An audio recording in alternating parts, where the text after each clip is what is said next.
le variant Delta, qui représente déjà une grande partie des contaminations en France, va être là.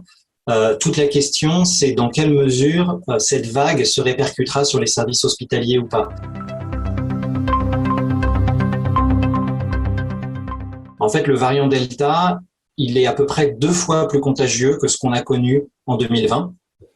Et si en 2020, on considérait que dans les grands centres urbains, il fallait à peu près que 2 personnes sur 3 soient immunisées, soient vaccinées pour empêcher la propagation, avec le variant Delta, il faut plus de 80% dans les grands centres urbains pour empêcher la propagation.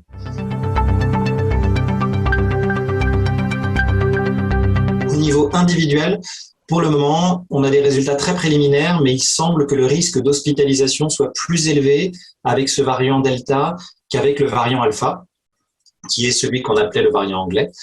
Le risque d'hospitalisation augmente de 40 à un peu plus de 100%, on ne sait pas encore très bien.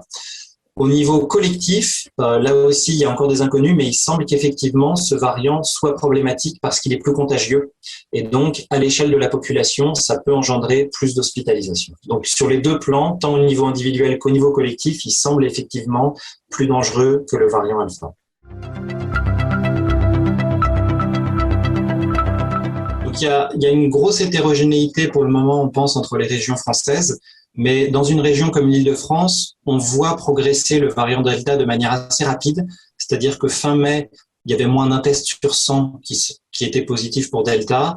À la mi-juin, on était plutôt aux alentours de 10%, d'1 sur 10. Et aujourd'hui, selon nos estimations, on doit être à plus d'1 sur 3. Donc on voit une progression rapide, au moins en Île-de-France, de la part des infections causées par ce variant Delta.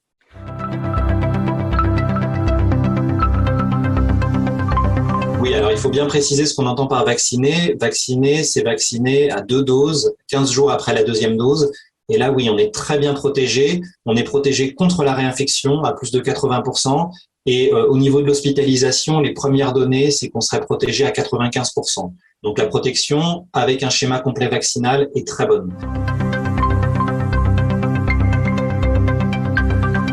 Aujourd'hui, oui, on n'est pas assez vacciné pour tout relâcher. Aujourd'hui, je vous disais sur ce schéma vaccinal à 2 doses, 15 jours après la 2e dose, on est plutôt de l'ordre à 30 à 35% de la population. Ce qu'on a calculé, c'est que si 75% de la population française est vaccinée avec 2 doses en août, à ce moment-là, a priori, il n'y a pas de souci pour absorber une éventuelle vague de variant Delta.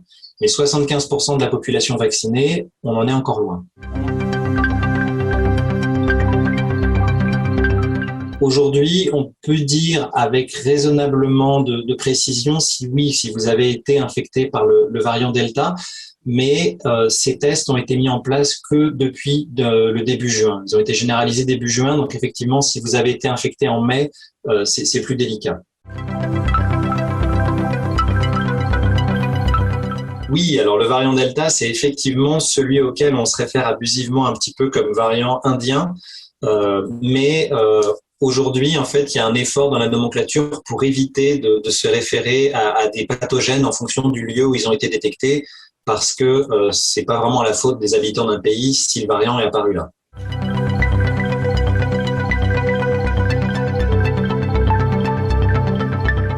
Le variant Delta donc a évidemment été détecté en Inde.